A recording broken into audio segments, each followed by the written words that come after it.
Hello everyone, I am the Nerdvenger, and this week we're going to be talking about the rise of the MCM, that is the Marvel Cinematic Multiverse.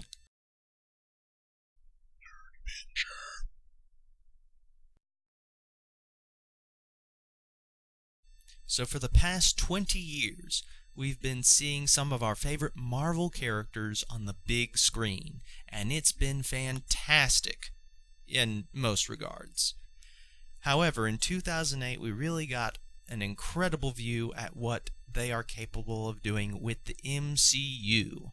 We saw Iron Man, it led to Avengers, it's led all the way through Endgame, and now we're beginning to see really what Marvel can do. However, there are the rising concerns of continuity. Continuity can become an incredible problem, and they've been doing an okay job of keeping up with making sure that any loose ends or continuity problems are tied up. However, I feel that that's going to become an even greater issue as we move into Phase 4 and other Marvel Cinematic Universe adventures. However, I think they're going to try to resolve some of these with some of the problems and plot holes that they created with Endgame, primarily multiverse problems and alternate timelines.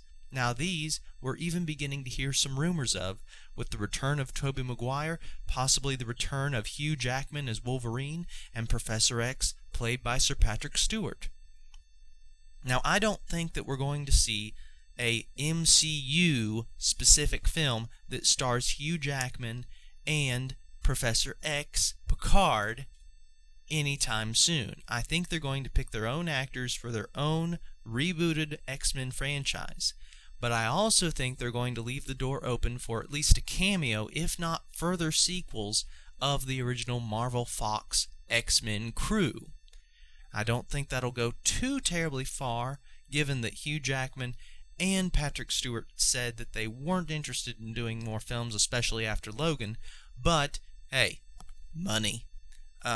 Anyway, we're going to get into seeing how a lot of these things can connect, how they might go about doing some of that, and I feel a real key in this is going to be Spider-Man. So in the next few weeks, I really want to go into talking about the different Spider-Man franchises that have existed, the success of Spider-Man Into the Spider-Verse, and what they might even be doing with Tom Holland's MCU Spider-Man, especially with all the dynamics involving the Sony Disney issues that have gone on, which really have been resolved and overblown in some regards simply because we knew it would be resolved because money. Anyway, we're going to be talking about how some of these separate franchises that really have no association and have no business being in the MCU might come to play somewhat in future MCU films. And that's going to birth what I'm going to coin as the MCM, Marvel Cinematic Multiverse.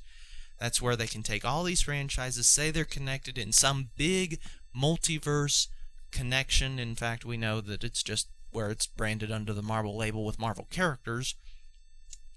But I think that we're really going to see a future drive towards this MCM. That way, if they do make a movie and it bombs, but it contains MCU actors, then they can always go back and say, well, that wasn't an MCU film, that was an MCM film.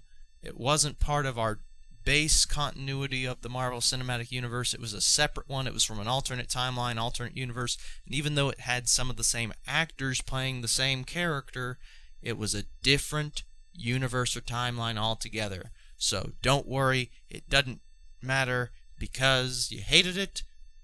We're going to fix it and do another sequel and get even more of your money. In fact, we might even be able to recut the film, do a few reshoots, and it's basically the same film, but we took out all the parts you hate and added stuff you love.